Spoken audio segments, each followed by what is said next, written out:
Our Camaro project down to the header shop where we had a lift, because the Camaro, the motor comes out from the bottom. Let's step over here and look at our trail of parts. Of course, James did the pull out. Here's the front part that comes off.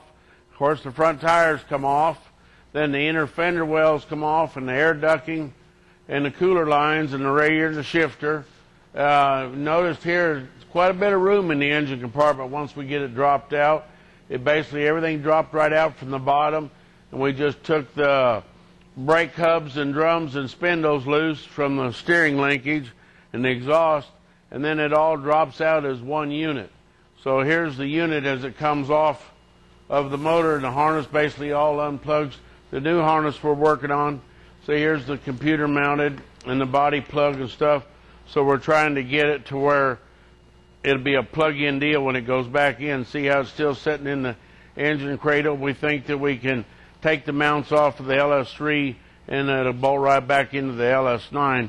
So it's pretty simple install, but you need a lift like we use where we can get under the body and drop everything right out from the bottom. In the LS9 we'll be going into it. We're going to get it set in there, and then we have to see about accessories.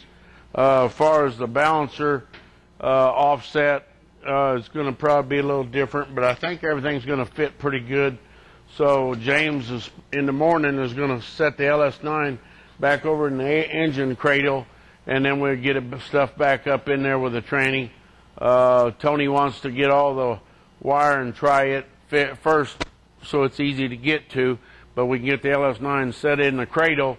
Then we'll actually, after Tony gets through with his wiring part, we'll get that set up in there, and we'll get pictures, and stay tuned. We're progressing along with our little project, 2010 Camaro. Notice this is the Camaro motor. Now we've got it out of the cradle.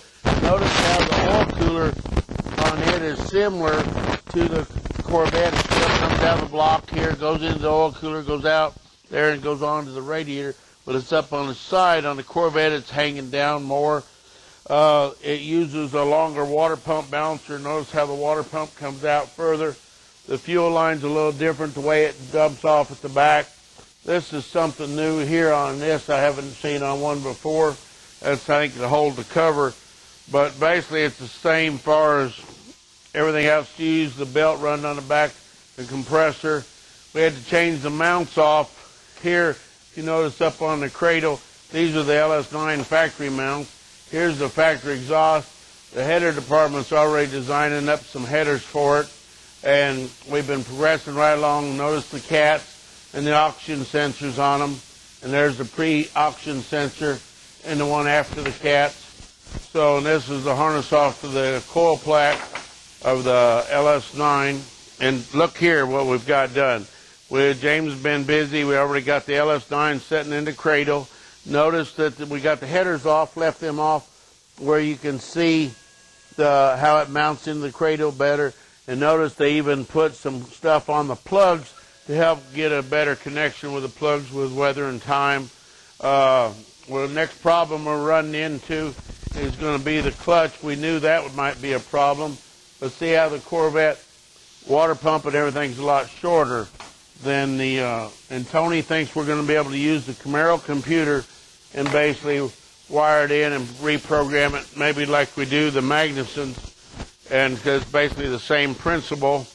So we're going to try to go back with the same computer and use the same harness to just modified to let us run the LS9. Here's the LS9 clutch pack on the back. And that's one of the things that is different than the Camaro. So we're working now on, we just red labeled the clutch and everything to McLeod. Red Roberts is going to get it tomorrow, and we're going to get some measurements off of it. He already has the LS9 clutch we sent him.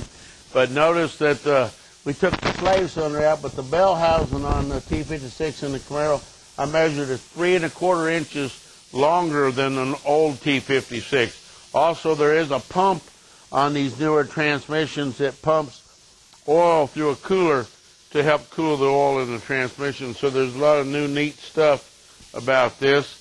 We'll try to just keep it posted every day as we go along.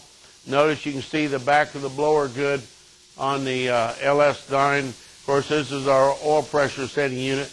Remember, our cam sensor's up on the front of the motors with the new motors, but it really just bolted in there. We were afraid we might have oil pan problem, but the oil pan cleared the cross member good, the rack, and so once we get this clutch figured out, it ought to basically bolt right back in. And so we're trying to get this as a package for the guy that wants to put the LS7s and the LS9s into the new Camaros, because I'm thinking in a few years this Camaro will be a cheap car to have on the market, and it'll be a perfect hot rod after it gets used a little bit as new stuff comes along. So every year, hot rods to me is just whatever comes out next and what we can do to it to make it better and get the performance and still keep the mileage and emissions. We're going to try to do emissions where we can keep emissions on this car. Okay, we'll check in again tomorrow with you.